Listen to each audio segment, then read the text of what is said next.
Hey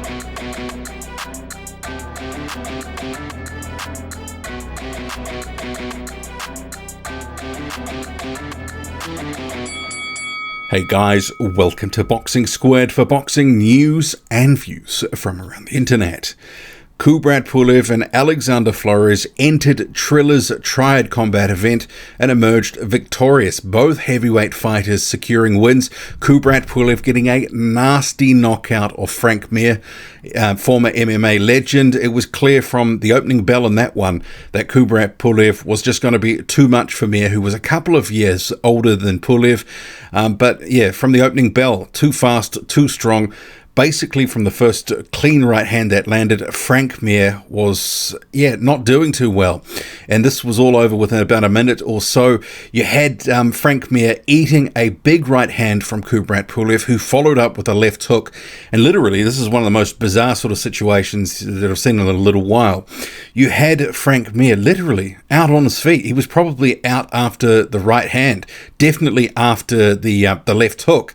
He just was wobbling back and went into the corner of the triangle ring, and the referee didn't jump in. And you have to commend Kubrat Pulev for not going in there and just absolutely obliterating him, because it certainly could have been a David Price, Alexander Povetkin situation with Mir separated from his senses on the deck. But this was a case that Mir had no idea where he was, glazed look on his face, and the referee's just sort of standing there watching him. And this went on for several seconds. Sure, the clappers had gone for 10 seconds to go, but most of this was eaten up by the referee looking at Mir, who was in no fit state to continue. Kubrat Pulev eventually was like, okay, well, if you're not going to do anything, I better continue doing my job.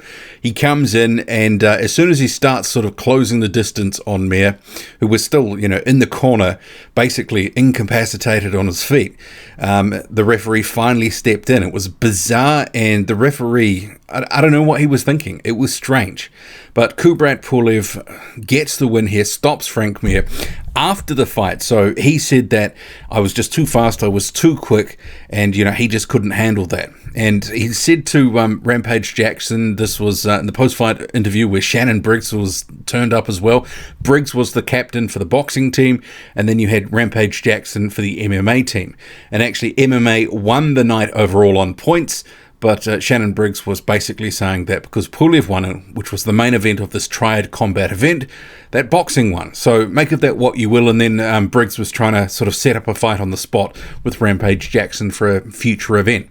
But to Rampage Jackson, Kubrat Pulev said, look, we respect you guys, but this is boxing. Boxing is number one. And overall, it was an interesting sort of night. I was sort of dipping in and out because I was watching different cards. The PBC card, obviously the Lopez and Kambosos fight. I had to come watch both of the Flores and also the Pulev fights after the fact. And I didn't feel guilty about that at all, because Lopez Kambosos, great fight. That was sort of seat of your action sort of stuff. But Pulev, where next for him? And that's the question, because I know he's got some super hardcore supporters that have been really hurt by things that I've said, which include that Pulev has done at the top level in boxing. That I don't think he has any chance to compete at the elite level in boxing anymore, because he's past prime and just can't sort of foot it at the top level. And I stand by those comments. I know some people get all up in their feelings and want to cry into their cereal. But let's face it, Kubrat Pulev is almost 40 years old and just lost his last title shot. He was only in that fight in minor spots. He was basically beaten from pillar to post. And it's been, more than a year since that now? Or about a year since then? This fight, it's all well and good looking good against a washed MMA fighter who had zero defense and basically his chin is clearly gone and cracked, because Mir was on the stanky leg right from the get-go as soon as he took a hard punch. It's all well and good and looking good in these old man fights, and perhaps if Kubrat Pulev wants to continue fighting and maximize any sort of time left in sort of combat sports in general, this might be the avenue for him.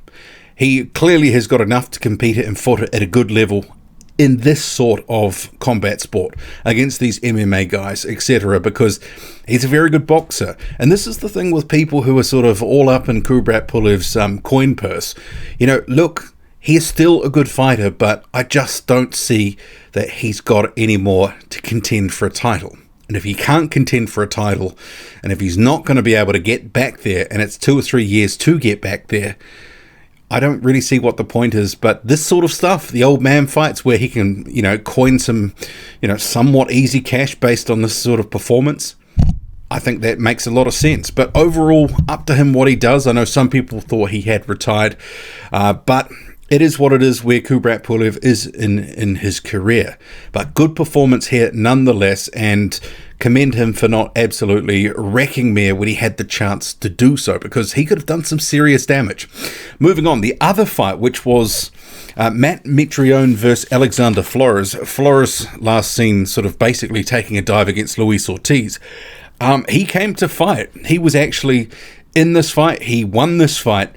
But I think I certainly had it a lot closer than the judges did. So he got on the cards all three unanimously 68-64, 67-65, 68-64. Bearing in mind it was a 7-round fight. Flores was floored in round 2. And I didn't really think Flores sort of was in the fight until about round 4. I actually thought Mitrione took the first 3 rounds, and obviously round 2 was a 10-8. So on my card, I had it a draw. And I thought Mitrione from the 4th round on was starting to fade badly, but he was still having some spots of success, but he was getting outworked and out-hustled in those later rounds.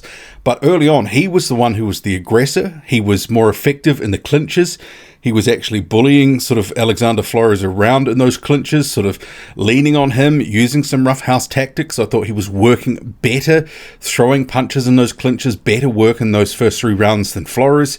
So I was highly shocked when some of those cards were 68-64 for 2 of them. I was like, what fight were they watching? And the commentators as well, they were also seemingly surprised.